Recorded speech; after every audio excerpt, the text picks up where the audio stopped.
Good day, fellow freelance recruiter.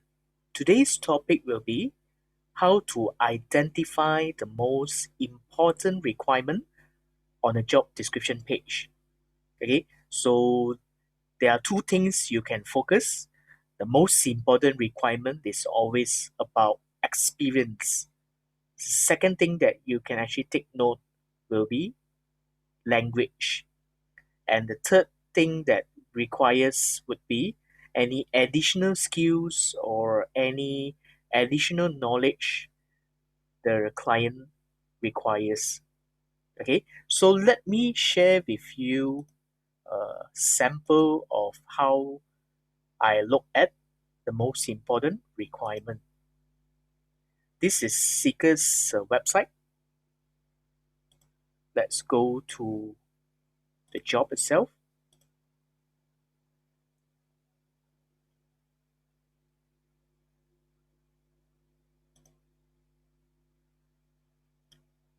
Okay, for this job, the most important requirement is experience.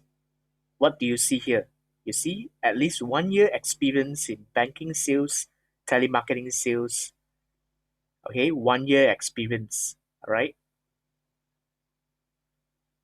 Second thing you need to take note is the language itself. Okay, they need to speak in Mandarin.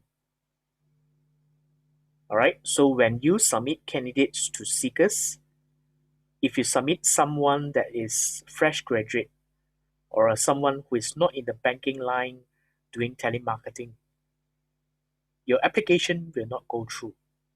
Okay, in order to qualify your candidate, the most important requirement is 1 year telemarketing sales in banking industry. This is how you identify the most important requirement.